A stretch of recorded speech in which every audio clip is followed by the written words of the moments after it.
Hey, what's up guys? It's Axel here. Welcome to ATEC Reviews. Today's video I'm going to be reviewing the Softears RS10. The RS10 stands out for reference, sound, and 10 BA drivers. This is a BA only IEM, and it's a flagship IEM from Softears. Let me show you what comes in the box, and I will talk about the sound and compare it to a few IEMs to let you understand how it sounds better. So this is the box it comes with. It's kind of premium yet minimalistic kind of design. It has the moniker here, the truth, which is like Softears' famous saying. I respect that a lot. And then it comes with this like leather-like portable, very portable carrying case. It's stitched, and you get like two carrying pouches for the earpieces, and you get like a set of ear tips, and you get a cleaning cloth. That's pretty much it. There's like a warranty card inside the box, and there's like a very well written instructions manual and so on. It comes with a 2-wire cable. I think it's 2-wired. It comes only with single-ended, probably because many people are musicians who use it, and they use it usually with audio interfaces, and these devices usually only have like single-ended headphones output. And the cable is nice. It's a very thin cable. It's nice cable. It stays put. It doesn't tangle or anything. It's very soft to the touch, and I kind of like it. The IEMs are 2-pin, and in terms of how they look, it's going to be subjective. They have this transparent shell. For me, I love the way they look. I wish more IEMs actually had that look. You guys see and tell me what you think. They just look gorgeous. You can literally see and count the drivers. Maybe the camera will not show it because of the focus. I will post a few pictures. You can even read and see every number on the balanced armature drivers and so on. It looks awesome. Like, I have to say, it looks awesome, and you can see even the electronic stuff inside and so on. So with that said, before I talk about the sound, I just want to mention the comfort. I will post a picture of the nozzle diameter, and in terms of fit and comfort, it's excellent. If you have any of the IEMs from Softears or tried them before, it's almost exactly the same feeling. I'm talking about volume, I'm talking about Studio 4, RSV, with the exception, of course, of Twilight and stuff like that, but it's exactly like the RSV and Studio 4 and volume, almost similar. Sound isolation is pretty much excellent. You cannot almost hear anything around you when you wear them. Again, like other IEMs from Softears, like the RSV and Studio 4. That's it. With that said, let's begin. Now, let's look at the graph and let's talk about the sound, how I hear it, like the graph. First of all, this is an IEM, which is like tuned for musicians, people who like want to do like studio mixing, who want to do monitoring, people on stage and stuff like that. So it's going to be vocal focused IEM, mid-range focused, mid-centric. And let's look at the bass. The bass is kind of flattish. And to my ears, what I hear is actually much better than the graph. I hear a very good mid-bass response. The sub-bass, while it has rumble, you know, I know it doesn't look like that on the graph, but if you listen to a lot of heavy bass content, you can actually hear the rumble. And it is surprising to me because this is like a BA only IEM. Still, the response surprised me personally. Again, my preference is for a more like bass performance, more bass amount. This is something, I will not say it's neutral or not, it's just a personal preference for myself. But what is there is very clean, and I will describe it to you guys. It sounds very detailed, it sounds very textured, it sounds more than you think. Like, you think about you're getting every information you need, and it's very, very, very clean. Like, it's well separated from the mids. It has a nice tone to it. It has a nice rumble. But again, it's going, no matter how good it is, it's going to sound like a BA bass. Although it's one of the best BA bass, you know, you're going to hear. But it's still not, it doesn't have the in-your-face quality that you get from a good quality dynamic driver. You know, that breathtaking, visceral, meaty, punchy bass that you get. What you get here is a clean bass response. It's very detailed. Again, it's powerful, and I think it kind of even shows you what's in the music because you get to hear it very well, but it doesn't like move like the dynamic driver. So it's you don't get that movement against your ear. You don't get that punchiness. So clean is the key word here. And when we move to the lower mid-range, you begin to notice that the transition is a very clean one. And it actually like avoids making any male voices thick or thin, like it rides that fine line, and it's very clean, very detailed. But I have to say that I found that this IM emphasizes more the female vocals. Like there is an emphasis on the female vocals. They are more forward. Male and female vocals are very forward on this IM. A lot of the vocals, a lot of the instruments are at the forefront, and it's like the center show of this IM. And this is why I think it's going to be used a lot by musicians, like they say that in the manual and stuff like that, because the bass allows the vocals to shine. It's not like for enjoyment, it's more about accuracy. But for my listening, I noticed that the mid-range is a bit too energetic for me, specifically the upper mid-range. The lower mid-range is fine, but for my taste, for what I like to hear, I found that higher pitched vocals, female vocals, for example, and stuff like that, could sound too energetic. Higher pitched instruments with their harmonics, like think about things like violins, cellos, violas, and stuff like that. They are a bit energetic. Could get shouty, yeah, like out of like maybe like 30 songs or something like that. There is an instance or two where I feel, okay, this is too energetic, this is too much, this is starting to be shouty to me, I need to lower the volume a bit. That is my experience with it, but maybe what I'm listening to is too much. Like, for example, think like a female vocal that is going to sing in a higher tone and maintains that. And so this is where it begins to feel like that. Like, as I said, like shouty maybe once every 30 songs, but energetic, yeah, a lot. Like I feel like maybe out of like 5 songs out of those 30 songs, I feel it's too much. At least for me, like it's emphasized. Emphasized is a better word to describe it. It's not really shouty. As I said, shouty once every 30 songs, but too energetic in like 5 out of 30. The focus is on the female vocals. So this is something to keep in mind. And when we move on to the treble, again, it has good clarity in the lower treble, presence region as well. It has, you know, a good amount of detail there. You're getting a lot of resolution because of the treble. But I find that some things are emphasized. Like if you notice, you don't see, it has a lot of the upper air or upper treble. So you don't get a lot of the, there is actually, but it's not there with that treble extension. It doesn't have a lot of sparkle, a lot of air, a lot of shimmer. What you get is a lot of definition and a lot of emphasis on treble sounds and treble instruments. Think, for example, things like cymbals and hi-hats. These are very emphasized, never sibilant actually, but emphasized. At the same time, S letters are emphasized, not sibilant. Sibilant is an uncomfortable or like, it's like an S that, you know, like it's like really, you know what I mean by sibilant. But what you notice here when I say exactly, when I say it's emphasized, meaning it is forward. Like the S letter is more forward with other symbols like, with other instruments like cymbals and hi-hats, where you feel they grab your attention in the mix. They are there much more. So that's it, actually. In terms of resolution, technicalities, this is where the IM starts to show us what it can do. And this is one of the most resolving IMs you can hear. And even in the mid-range, oh my gosh, it's so resolving compared to other IMs. That's insane. It's a very, very resolving IM. Detail, macro detail and micro detail, even in the bass, everything is like very, very detailed.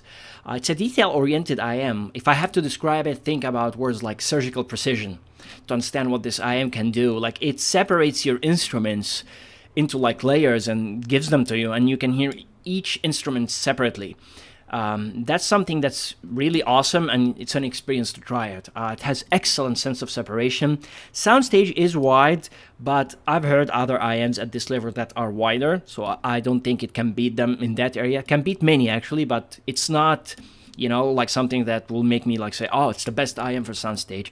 It is wide, it is good, it is deep, but similar to other IMs at this price. Imaging is excellent as well, very, very accurate, specifically in the mid-range. You can hear the voices, male and female voices, instruments and stuff like that. You can hear them. Pinpoint accuracy, spatial cues are excellent, and this is it. Now, for the comparison, I will include a few other IMs just to show my preferences and to explain the sound better. I want to include quickly first, like the Glacier, DUNU Glacier, because the DUNU Glacier is a favorite of mine. I love it. And first of all, you will notice the huge bass difference. Look at that bass shelf on the DUNU Glacier, you know. Obviously, I don't think it's completely accurate, but my preferences lie within something more like the Glacier, or maybe even a bit less. It's a clean shelf, it has a lot of sub-bass rumble, and it has a clear distinction between the mid-bass and the lower mid-range. I personally prefer that kind of tuning more in the bass. Plus, the Glacier has a very good dynamic driver, so the response in the bass is going to be completely different. In terms of mid-range, again, I feel the Glacier is a bit toned down in the areas where it needs to be, and it's not shouty at all. It reveals everything to you, and it has a lot more air, a lot more upper treble and stuff like that. So it kind of like, it's a different sound signature, you could say that. And in terms of technicalities, when I listen to them side by side, I feel the DUNU Glacier is more resolving. Although like in terms of the mid-range, I think the RS10 is extremely resolving, but the DUNU Glacier is also more resolving in other frequencies as well, like the bass, like the lower mid-range and the upper treble. It has a lot more resolution. It's not noticeable when I compare them side by side. The second IEM I want to compare it to is another one of my daily drivers, the Elysian Diva. And the Diva has a bass that's actually like tuned by 3 different switches. You can change them according to your preference, and it's perhaps the only BA only IEM that, I'm not joking you guys, it really fooled me. Even after I got it and I'm listening to it at home for like a few days, I thought it had a dynamic driver in it. It was completely unexpected again when I read the spec sheet, and I'm like, oh, why didn't I see this before? I confused it with another Elysian IEM. It's a more relaxed listen, like the bass you can tune it, and it has a clean bass shelf, sub-bass focused, and to my ears, to my preferences, I feel the Elysian is much better. If you look at the mid-range, you can feel that it can be used even with harsh music and harsh sources and stuff like that, and it will never make you feel that you're listening to something harsh, even if the track is harsh, even if the track like has like in it a lot of natural sibilants and stuff like that. It will never show that. It's a very smooth signature, and it shows also, you know, a lot of vocal clarity, and it's excellent for vocals. It's a really well-tuned IEM. There's more air in it as well, so you know, that's the difference between them. You could say the RS10 is maybe like can beat the Diva in terms of technicalities. Like the Diva's not, you know, a monster detail retrieval monster or anything like that. But if I listen to both of them and I have to choose one, I would choose the Diva just because it's an easy listen. It's more easy to listen to for a long time, using whatever you want to listen to, and the bass is more, while it has more upper treble. Comparing it to the RSV quickly, I just listened quickly to the RSV. I didn't do a very in-depth comparison between them. There is a lot of similarities when you listen to them. But I have to say the tuning of the RSV like kind of suits me better from a tuning perspective. You can see it has a little bit more bass, and the treble and upper mid-range is toned down a bit where it needs to be, like the Studio 4 and stuff like that. So they even have the same carrying case, like if you look at it. And anyway, it's really good. Like I like the RSV from a tonality standpoint more, but I feel the RS10 is just so attractive because of the technicalities it offers. Like if you want to, like, you know, like you're mixing something, or like you really want to listen to everything with surgical precision, the RS10 is there. That's the main difference between them. And this quickly is the Studio 4. Now, the Studio 4 is an IEM that I love. It's actually right here. I use it a lot, actually. It's on my desk. Never leaves me. I love this IEM.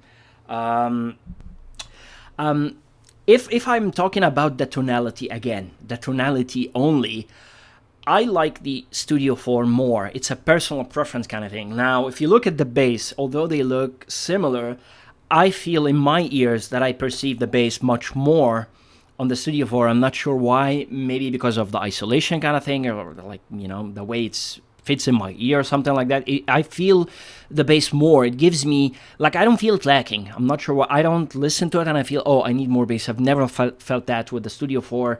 And when the song requires it, it like, you know, delivers.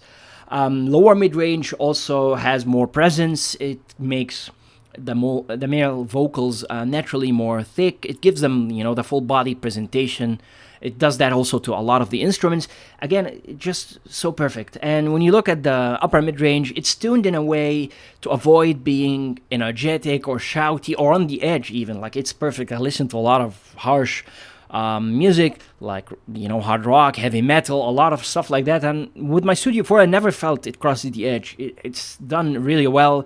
And it has, you know, even more upper treble, a lot of air, a lot of shimmer, a lot of space, which makes me, from a tonality standpoint, prefer it more when I listen.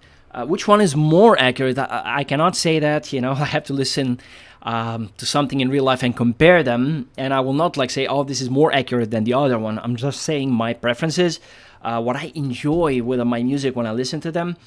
But when I compare it to the RS10, the RS10 is just much more resolving. This is the quality that jumps at me in my face. Like, it's much more resolving IM, and this is, you know, the thing it does really well, and it can compete and beat other IMs with. It's just a very good separation, very good detail. It's a detail retrieval monster. It's one of those things, like, think like flagship level detail.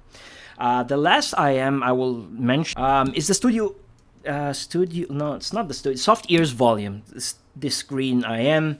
Now, if you look at the curve, they're actually very similar in tonality with a few differences, actually. Like, if you want to experience what the RS10 sounds like from a tonality tuning, from a tonality perspective, tonality point of view, the volume is there, you know? And I have to argue even, like, I prefer the tonality of the volume a bit more. The tuning, I'm not saying the technicalities, because the bass it has is much more, and I can perceive that when I listen to it. You can see even it has a slightly more upper treble, slightly more air, and that is noticeable to my ears. Of upper mid-range tuning and stuff like that, they are really, like, again, I'm speaking from a tonality perspective, they're really close. Like, if you listen to the volume, you will know what it sounds. Except the RS10 is just much more detail. You know, it has much more detail. It's much more resolving, and you'll get a lot more detail when you listen to it. But from a tonality, if you like the volume, you're going to love the RS10. You're not going to believe your ears even. It just has less bass, which makes the mid-range appear more. It appears even more forward, so you're like hearing things like male and female vocals with, you know, extreme clarity.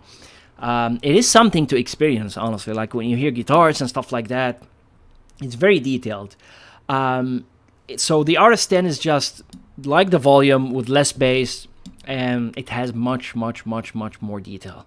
That's it, guys. That's the video I wanted to do about the RS10. It is, for me at least, a mid-centric set. It emphasizes the vocals. It has good amount of lower treble and mid treble presence as well. It like highlights all the detail in your music.